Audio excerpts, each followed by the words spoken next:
Hey everybody, remember me? It's the waitingfornextyear.com podcast. This podcast is brought to you by Minuteman Tickets. They are locally owned in Columbus.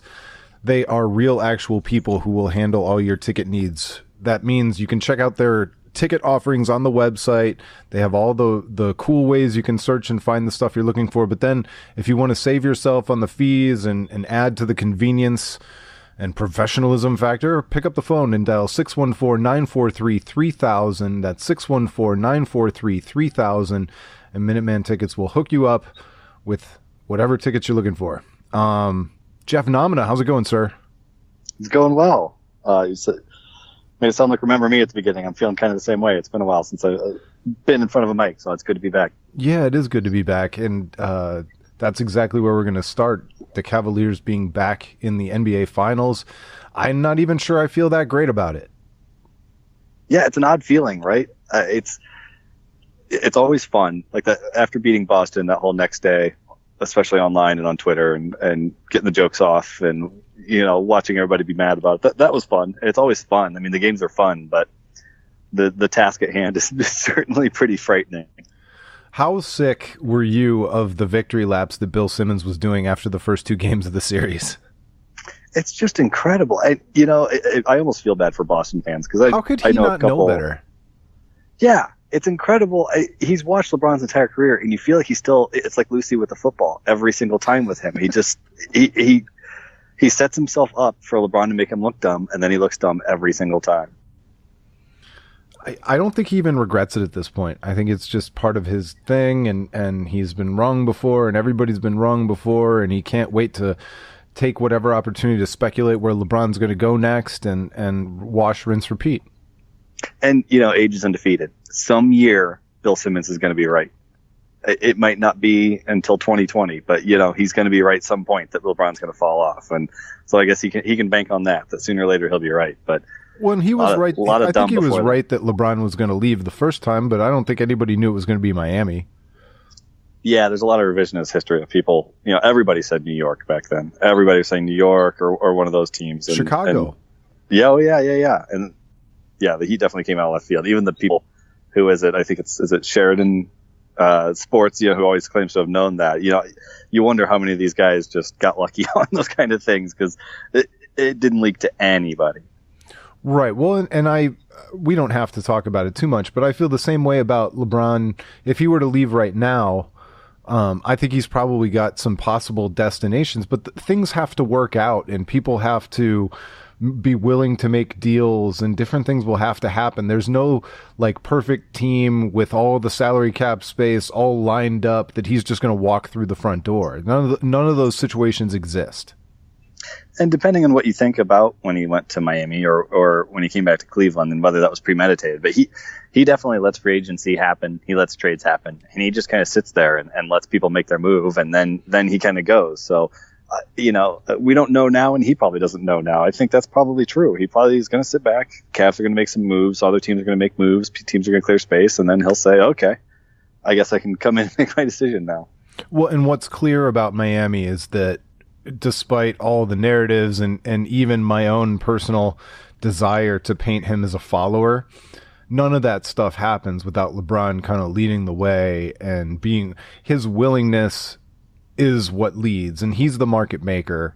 So if he stays in Cleveland or goes to Houston or goes to LA or wherever he goes, he's going to make his own market wherever it happens. Oh yeah, and it's incredible how much credit Pat Riley tried to take for that whole Miami thing. Because looking back now, I think it's pretty clear that it's almost Joe Lacob levels of credit. Yeah, it's pretty clear that was almost completely done by the players. And owners love to take credit because, there you go, maniacs. But the players almost 100% executed that entire thing. So last I checked, I think the Cavaliers, the Warriors, I think you'd have to bet 100 to win 9. What's your confidence level? We ran a poll on Waiting for Next Year today, and I think 57% of respondents gave less than 25% chance or less that the Cavs could win this. Well, I was the one who proposed, and I believe I was mostly not mocked, but dismissed. Here was my premise. If if you're betting $1,000 of your own money and you only have two choices, you either have to place $1,000 on the Cavaliers against the Warriors in the finals starting right now this year, or you have to take the Celtics with all their returning players to win the championship next year. I don't know. I'm asking, which is the smarter bet? Which one has better odds? Oh man, that is tough. Because I think Celtics, you have to bank on the Celtics being a better team next year and more chaos ensuing after this year, and that has a better chance of winning your $1,000 than the Cavaliers winning these finals right here, right now. No, I think you're right, because it's not even like you're a single injury away. You know, in a normal year, you could say, well, if this guy twists an ankle or if this guy has a poor series, you know, we're there. With the Warriors, I mean, you need two guys to just completely fall apart to even think about having a chance. I mean, if Curry and Draymond had to miss some games, I still think Golden State is pretty loaded, and you know, they'd still have probably, out of the top 10 players in the series, they'd have a majority of them. Yeah, and if it comes down to LeBron and his cast of role players and Kevin Durant, Klay Thompson and role players, so in your scenario where they lose Draymond and Curry, I think you still give the Warriors the edge. Yeah, and their role players are still, you know, they have the four probably Hall of Famers that start, and then, you know, Iguodala is better than about anything outside of a healthy Kevin Love that we have, and Sean Livingston is a very useful player, and they don't have a deep bench, but they still have some guys with some talent. You know, David West is still a useful veteran. Like, they have the horses that we don't, and it's a testament to LeBron that we're even having this conversation. Yeah, and that's not to say that the Cavs have zero chance.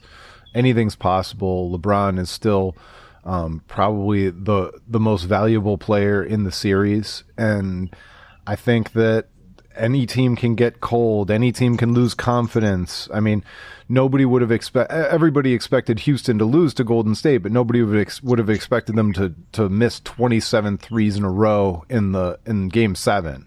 Now, if you could find those kind of strange coincidences happening 4 times in 7 games in a manner in which the Cavaliers can actually win, it's almost infinitesimal. But so I can't remember what the odds were, but it was like 19,000 to 1 that you could miss 27 threes in a row.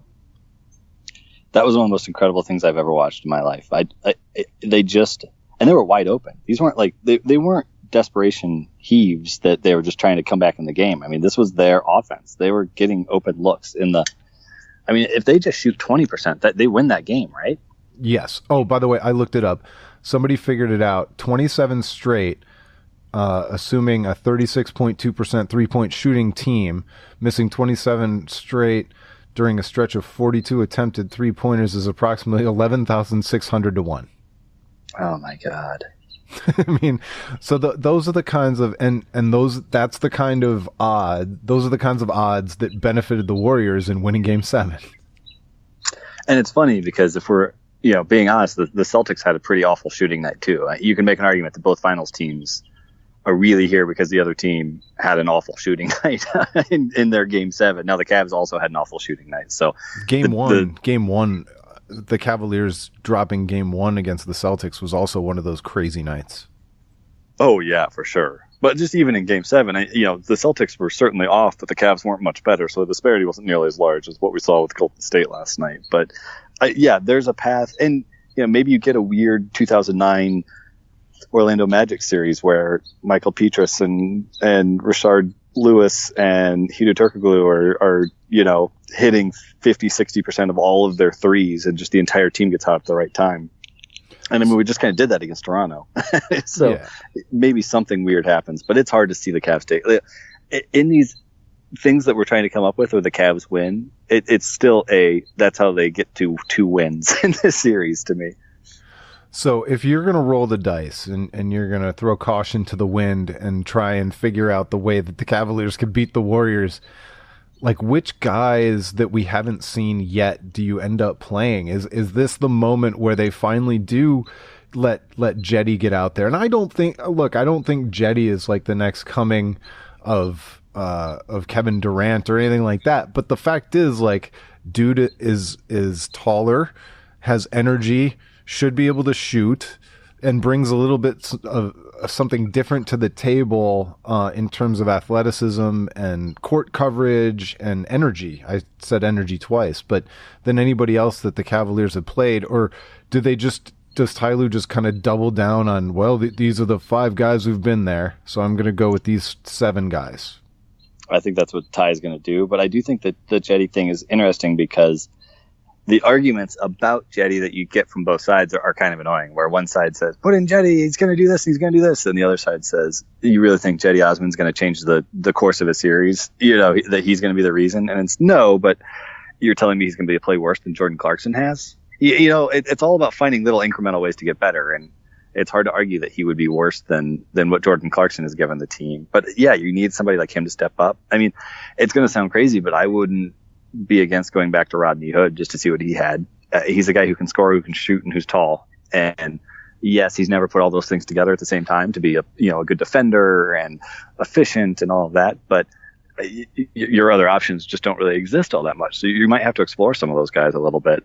So yeah, I wouldn't hate it if they explored the end of their bench a little bit. I think it's one of those you've got nothing to lose kind of series. It's almost like what Boston had against us last series. You know, they went into it thinking they had no chance. And that's kind of where we are. You know, do some crazy stuff, see what happens. So Rodney Hood is an interesting one. I'm certainly not any kind of a basketball technical expert or shooting expert or anything of the sort, but when I watch him play, it kind of reminds me of a young hitter who has a swing that's just too long and he can't get the bat started. It just feels like his shooting motion is just too deliberate and too long, where if Kyle Korver has the fastest release in the history of the universe, like, Rodney Hood might have the slowest we've seen in a Cavs uniform in a very long time. Yeah, he's just a very odd player, and I hate ascribing things like confidence or mental this or that to guys. You know, I don't think that's fair to them, and I don't like to play those games. But with him, it just truly does kind of seem like a confidence thing a lot of the time, where he gets in his own head in the playoffs. And if you look at his numbers, I think he played in 11 playoff games with Utah before he came here, and his numbers were awful. And it just feels like he needs to see the ball go through the hoop a couple times, and then he just can't get the ball to go through the hoop, and so he's kind of in quicksand. And yeah, he has the pieces and parts, but they don't all quite. It's a lot like this Cavaliers roster, right? The pieces and parts are there. When you name the things that they have out loud, it makes sense, but when you put them all together, it just doesn't quite equal the parts. And then on the flip side, you do have Jordan Clarkson, who has never seen a shot he didn't like. How good could he be if he just passed 10% more than he does? So 10%.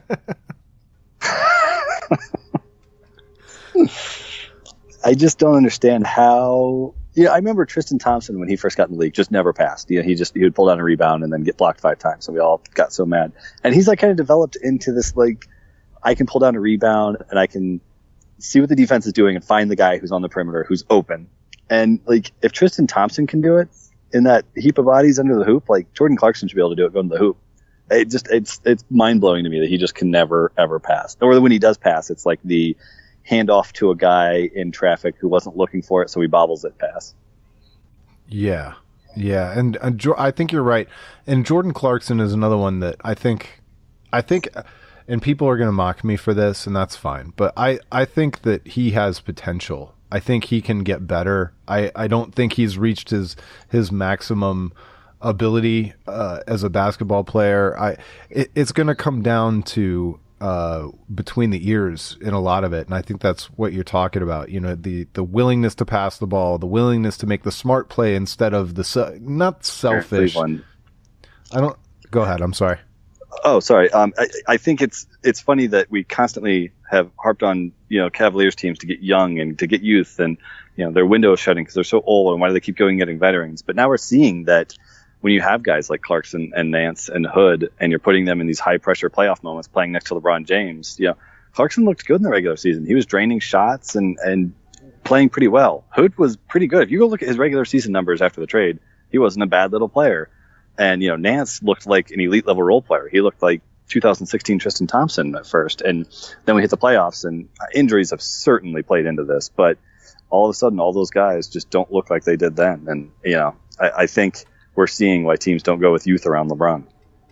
So there's probably going to be a game in these finals that the Cavaliers get blown out by at least 25. Have you kind of mentally prepared yourself for that? Yeah. When there's no hope, it's hard to get too low on anything like that. You just got to take it and turn off Twitter and go home, right? And what are the odds that it could ever be as bad as when we beat Boston by 50 or whatever we beat them by last year? So I'm totally prepared to lose by a lot. Are you prepared to log off Twitter so that you can maintain some of your mental sanity? I don't know if I can physically do it. I think my thumbs just automatically swipe my phone open and go to the app. I think it's like muscle memory at this point. But I'm going to try to do my best, because logging off Twitter is definitely a way to keep some sanity. Let me let some of the people inside how Waiting for Next Year works. But we've got a Slack channel. Well, we've got a Slack going for Waiting for Next Year, and then we have one channel specifically that I think Dave Sterling started called #ActingLikeFans, and that channel has saved me from so many like stupid public Twitter takes, because now I've got this like channel where I can have all the emo stupid like prisoner of the moment kinds of thoughts in relative privacy.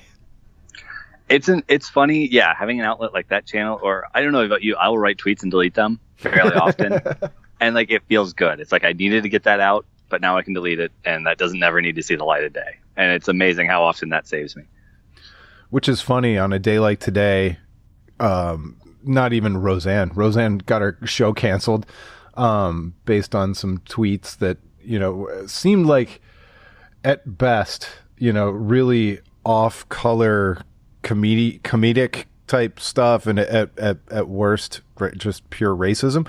But we also have on the lighter side of Twitter Demarius Randall from the Browns repping the Golden State Warriors, and presumably has his mouth writing checks that I don't know that his bank account can cash. I kind of enjoy it. Like, it's always funny when stuff like this blows up, and you appreciate guys that can play along with the fans a little bit. But I want the Cavs to win for a lot of reasons, but it would be hilarious to see how he handled this, right? So yeah, for those who haven't figured it out, Demarius Randall said, "If the Cleveland Cavaliers win the 2018 NBA Finals, I'll buy everyone who retweets this a jersey." And so it was like, it kind of blew up a little bit, and then it got a little bit crazier and crazier and crazier, and now it's up to like 518,000 retweets.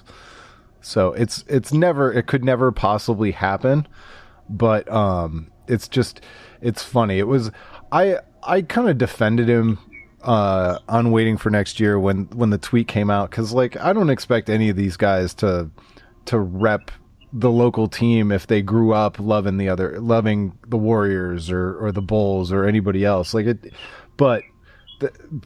It's just blatant stupidity to like rub it in the nose of your new fans. Like, there's just no upside to what he was doing, and there's certainly no upside to something like this. Oh no, but I don't know, maybe I missed it, but I didn't see a ton of hate on it from Cleveland fans. Was there a big reaction, or was it not too bad? The initial round was awful. Oh, okay. Because I was going to say, I've been pretty impressed with. I feel like that the monkey off our back from the 2016 title has like kind of changed Cleveland fans, where that kind of stuff doesn't get to us quite as much as maybe what it used to. Yeah, I think it's better. I think the worst of us are still awful, though, and I think the worst of us are maybe still worse than fans in other cities, because we go from 0 to 100 miles an hour like snapping your finger. That is very true. But I always, if you compare the reaction to the decision versus what we did to Kyrie after he left, where he like actually forced his way out, and not even close. We've been they're not the same situation, but no, we've been pretty impressive. Yeah, I think Cleveland fans that like, there's been a couple of national guys who are almost goading Cleveland fans on, like, why aren't you more mad about this? Why aren't you mad at this guy? And like, I feel like Cleveland fans have been pretty incredible about being like, all right, yeah, that's not great, but that dude wants the title, and good for him. And it's just funny to see those two events, kind of compared to each other now, and how much the fan base is different. Well, and I am mad, but like, what's it gonna do? It didn't help being mad about LeBron, did it? Like, I'm actually learning. Right, and that's what I think. I think we've come a long way. I feel like we were rightfully, demonized for how we handled the decision, and we all kind of took a step back and like, okay, yeah, you're dumb. And I would say we handled the Kyrie thing better than 90% of fan bases would. Yeah, well, certainly, and I think there's a lot of glass houses kind of. I remember, I lived in Boston when Mo Vaughn left, and Nomar Garciaparra went from being the greatest shortstop in the majors, even better than Jeter, to just being a bum. They throw guys who didn't even embarrass them on national TV or publicly demand a trade. Yeah, or not publicly, but demand a trade. They would turn on those guys so fast. And meanwhile, I don't think Cavs fans have turned on Kyrie the same way. And maybe it has to do with the modern NBA too, because there are these kind of generic. I get a sense from even some people at Waiting for Next Year that they want to talk about the NBA like it's our league, like LeBron does. Like they bemoan every rookie injury like it's a loss for us all. Oh yeah, and I definitely agree with that. And I'm definitely part of that. I'm as guilty as anybody. And I'm not rooting for injuries, mind you. I just, No, but there's the NBA community probably goes a step too far on just hoping everyone is happy and hoping that everything's great.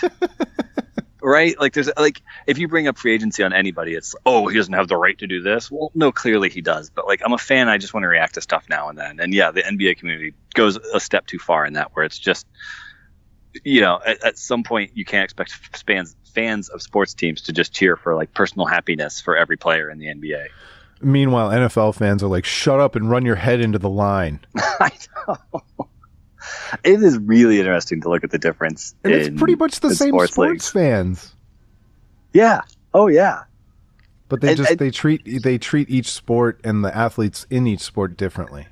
Yeah, each has its own like little culture, and it's very different in every one. And yeah, the NBA community is very different than the baseball community, is very different than the NFL community. And it's striking to see the same people, like you said, go from one to the other, where I'll be arguing the weighted runs created plus for a baseball player, and then in the NFL it's just this guy wanted it more in hearts and guts, and then you get to the NBA and it's something completely different. And we evaluate the same people. We don't seem to carry the tools that we use for one sport across other sports very well. Well, and then at the same time, there was all kinds of sensitivity for Kevin Love when he came out and talked about his mentality and depression and all that stuff. And I have no doubt that there's like a 30 or 40% clip of NFL fans who'd like come up with some kind of a pussy meme.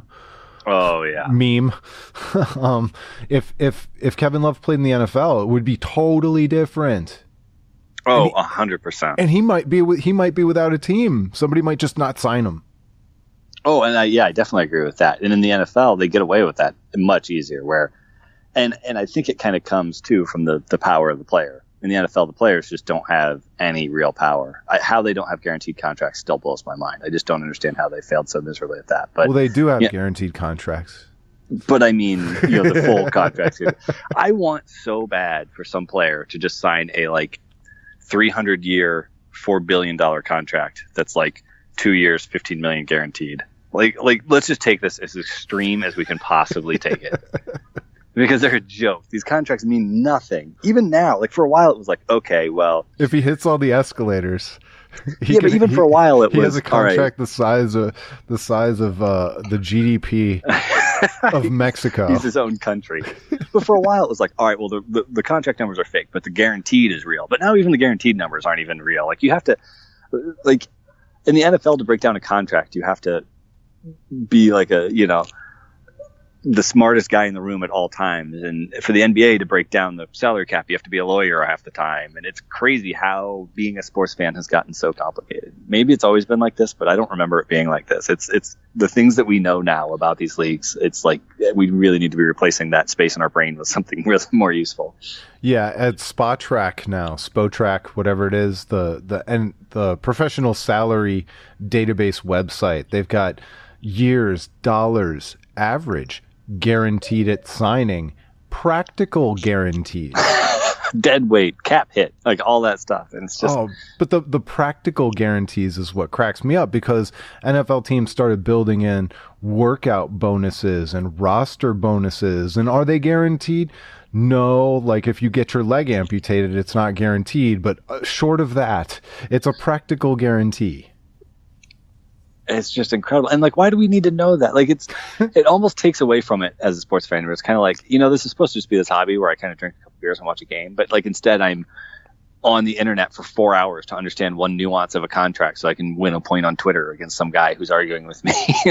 It's just, it takes so much time and effort to be like a hardcore sports fan anymore. Yeah. Well, no, Scott and I were kind of talking around that topic on Twitter after the Brian Windhurst article about Kyle Korver came out, and all the loss he's had to deal with his brother and everything else going on this year. And it's like, I kind of miss the ignorance is bliss days where I didn't have to know too much, and like nobody took it personally if I was like, you suck. I didn't have to know, like, if somebody in your family died or if you're dealing with some mental instability. Yeah, I could just you wouldn't take it personally because I didn't mean it personally and everybody was fine. But now we know so much about everybody all the time that it took some teeth out of it or something.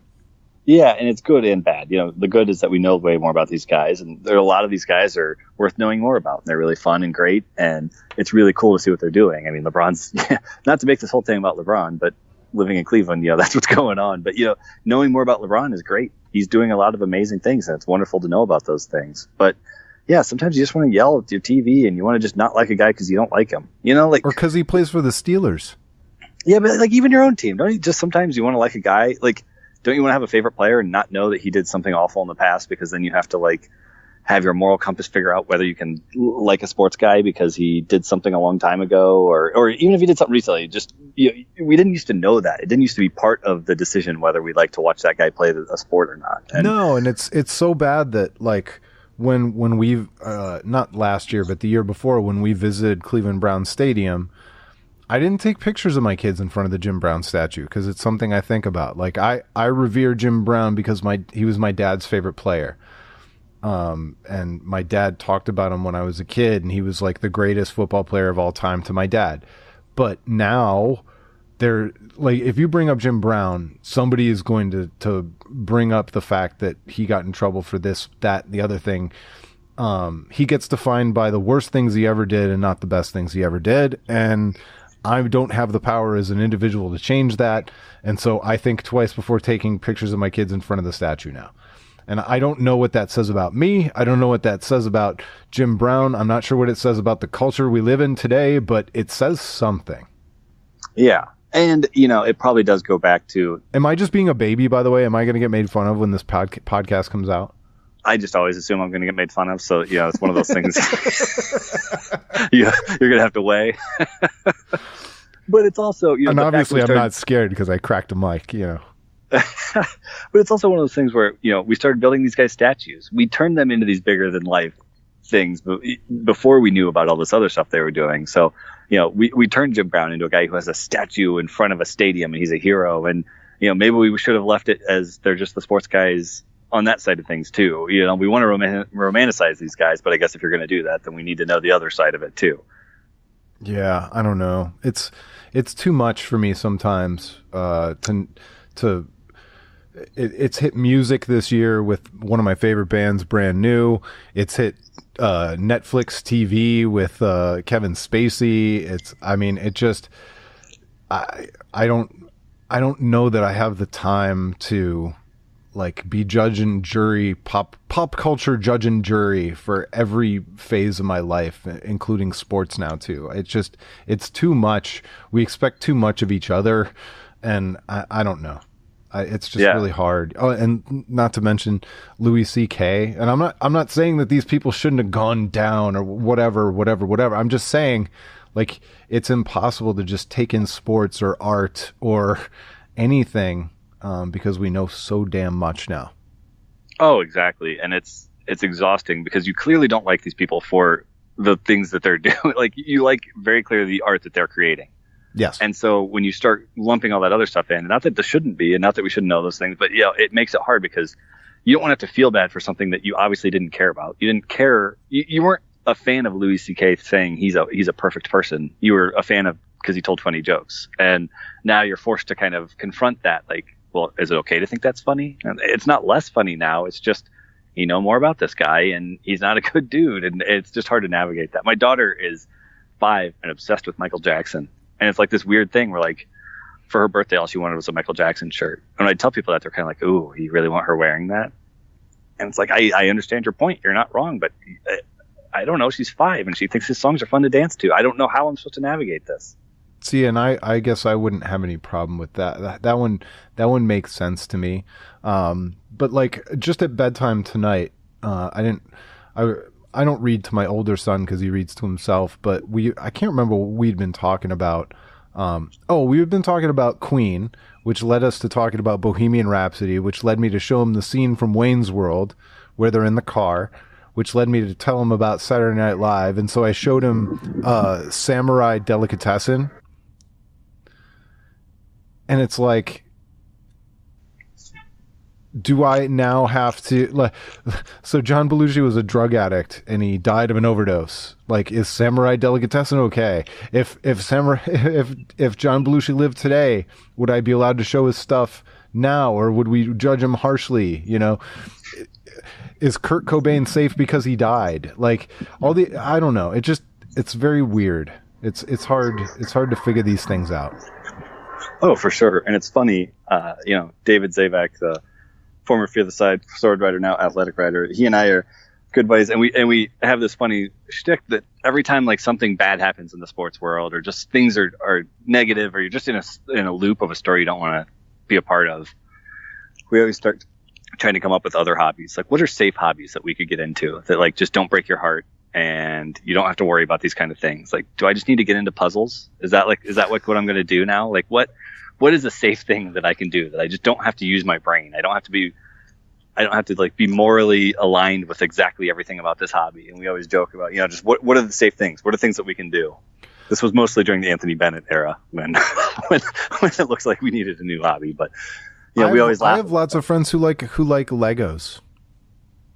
Yeah, I'm so jealous of my friends who just have like hobbies that don't involve things that break your heart. Like, why is my hobby a thing that makes me miserable most of the time?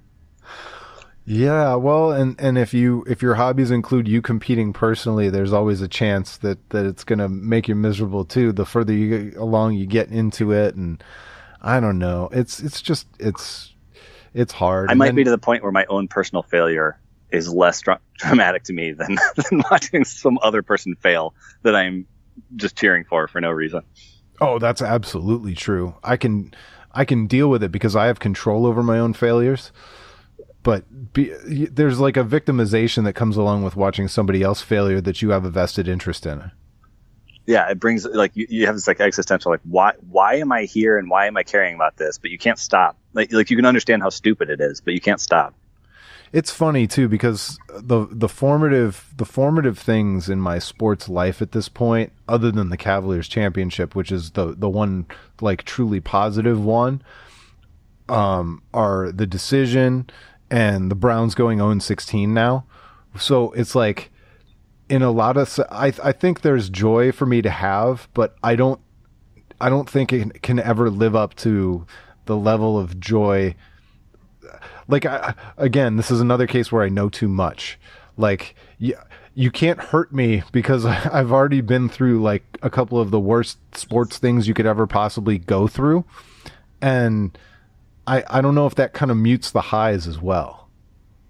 I am sort of concerned. So I was very concerned before the Cavs won that I had gotten to a point in sports where I'd invested more than I could ever get back. Where like a title wouldn't be good enough to offset just the pure misery that I'd suffered through for my entire life. And that 2016 title was worth it. I mean, that was absolutely, totally worth it. But I don't know that another one would be. Does that make sense? Well, I certainly think there are diminishing returns. Like if you're the Patriots or the Steelers or any of these teams that just win all the time, like does Boston still get that excited for a title at this point? Like are Golden State fans even that excited about winning this year? Is this going to be a big accomplishment? Yeah, like that 2016 title, we all put a hilarious amount into that, right? Like we identify with that way more than we should. Like it's pathetic. It's so much wonderful. So that I don't even regret the 3-1 lead jokes. Oh, not even a little. But I mean, we are so obsessed with it, and it's totally worth it. I mean, it was just one of the most amazing things ever. But I can't imagine it being that good again. You know, like we did it again. It'd be like, yeah, remember we did this the other time. I wonder how those other fans feel about it after a while. And after you've won a bunch, is it hard to keep being a sports fan in the same way? Because if the grind isn't there, is it as rewarding? It can't be as rewarding. But I think it just changes. I mean, you look at Yankees fans from the 90s, from when we were growing up. But you know what? I'd love to find out. I'll say this. I have a weird new appreciation for bandwagon fans. Like I thought they were the worst things that had ever happened for the longest time. And now I'm like, you know, if every year you had like a 50% chance of just being happy at some point, cheering for some team win a title, and it wasn't the best thing that ever happened to you, but it was pretty fun to watch, and you got to watch playoff sports, and that'd be pretty good. Like that's probably not a bad way to live. That probably makes more sense than the way I'm doing it. That's one of the reasons that I love the UFC, because I love so many fighters. Yeah, that's fun. You have less of there's not like a locality to it. Like you just kind of cheer for a couple of guys. You've got a good chance of somebody you like being in it. Like that's fun. That's it. That makes sense. Somebody will always be on a win streak. Yes. It's funny how I understand what I do, like my sports fan, and it doesn't make sense. And I can't break it's like a bad addiction where I can't break the cycle. I understand this is dumb and bad, and I'm here for it. One day like, I want to give up the NFL so bad. Like how bad do you just want to give up the NFL half the time? I don't think I should admit that on the Waiting for Next Year podcast. Not give it up, but no, dude, I would love to. There's a casualness to which, like the Indians, as much as I love them, they don't like, especially right now in these times with LeBron, they don't exist until the Cavaliers are done to me. Like I'm not watching them anywhere near the way that I will be watching them once the Cavaliers season ends. And you don't get that kind of casual ability with the NFL. You don't get that casual relationship with the NFL if you're vested in a team. And what I've found is that the farther we go along as sports fans, the less I care about just any NFL game. Like I don't want to watch any random Thursday night game or even a random Monday night game. They're not special to me anymore. And so it puts extra pressure on the Browns. But I wish I had more of that casual ability with the NFL.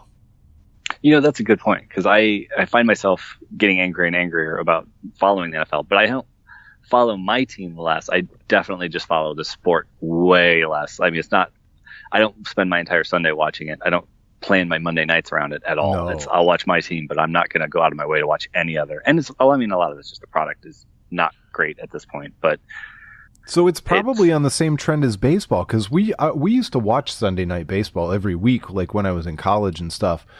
And I certainly used to watch every Monday night football game. It was kind of appointment television viewing. And now I don't think that the next Monday night football contract will be anywhere near what it was. I don't think there is an appointment anything anymore.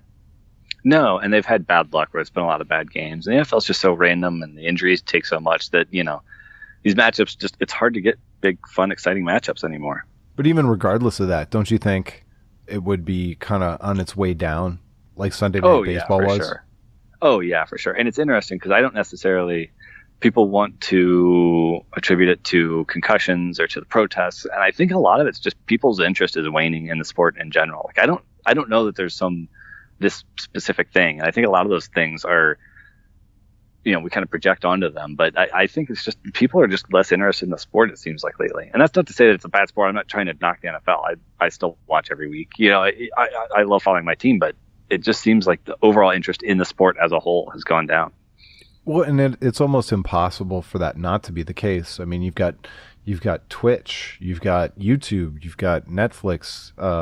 We've never had more kind of TV offerings, even though it's not even on TV anymore. It's all streaming, but we've never had more available to us. It's hard to place any urgency on live when there are so few live things that matter anymore. That's very true. I was talking to somebody the other day and they were telling me, oh yeah, that show's on Wednesdays at 9:00 or something like that. It's hard to remember caring about that. Like, right? When was the last time you thought to yourself, like, I've got to be in front of a TV for a TV show at a certain time, obviously for sports, but like, I don't know, we cut the cord 4 or 5 years ago now. And I can't imagine caring, like must see TV or Thursday nights. It's hard to even imagine that. So yeah, the idea of being in front of a Sunday TV. night shows, like when Game of Thrones is going, but that's it. Oh, true. Yeah. Like something like that but even that's still, everybody kind of they're not watching exactly the same time. They're still kind of starting it when you get there. It's really interesting. Yeah. All right. Well, any other thoughts about the Golden State Warriors? I mean, I guess it's interesting to me that Iguodala could be as big a story as he's been. I don't think that translates into drastically changing the Cavaliers' odds, but I mean, it's something, right? Whether he's gonna be able to play or not, and if so, when. It's funny because I get so mad at people today. I think I fired off a tweet about it, like, "Oh, Iguodala's missing. I guess you're gonna have to play one of your other Defensive Player of the Year or Defensive Player of the Year candidates, because they have two other guys." But if you're a sports writer trying to cover this series, like, what's your angle? Like, yeah, I'd probably be firing off Iguodala takes too. Like, if it's your job to come up with an article every day for the next 2 weeks, like, damn, that's a tough job right now. I can't believe how much we used to post it waiting for next year versus what we do now. Yeah, and I mean, it's hard to come up with stuff all the time. And there's so many other people covering everything too. It's just hard to, you see the same story so many times now that it probably feels more worn out than what it actually is. I have I have nothing against the people who started the website and maybe even the people who populate the website, but I have kind of a personal vendetta going against the USA Today for the win, FTW. I don't know why I keep subscribed to their feed on Twitter, but every time I see an article come by that should have been a retweet, they're like, what time does the game 1 of the NBA finals start? And that's their headline. I'm like, you sons of bitches. Like, that's in 2018. Are we still really gaming Google and thinking that that's like a business model? You're serving an audience. Yeah. The aggregators are just incredible. It's incredible to watch a story, especially a non-story, like something that isn't a story, but that somebody tweaked in just a way to get the right headline, and then 50 other people immediately come out with just a version of that headline. It's incredible to watch. It is. But there are some that are definitely worse than others. And I'm glad and we used to do it too. I'm just glad that we don't do it anymore. I mean, there's a reason people do it. People wouldn't spend the effort if it didn't get clicks, and it didn't, if it wasn't part of the online ecosystem. But yeah, but it's a race to the bottom, and there's no future in it. Oh no, not at all. But I still get why people do it in the right now. If you can do it cheap, it's a way to make money. I guess there's a lot of ways to make money that I'm not really interested in. That's very true. So, all right. Well, I appreciate it. It's been fun, and we're gonna do this. We're gonna try and be a little bit more regular and not fall off the schedule, as it were. Yeah, I think this will be fun. I think we can keep it up. I mean, the good thing with Cleveland sports is there's always stuff going on. There's always some ridiculous story. They're not always good stories, but there's always something. So there's always stuff to talk about. All right. Thanks so much for listening. Thanks to Minuteman Tickets for sponsoring. You can get them at 614-943-3000. Scott and Matt are there to help you out. That's Minuteman Tickets, 614-943-3000. This has been the waitingfornextyear.com podcast.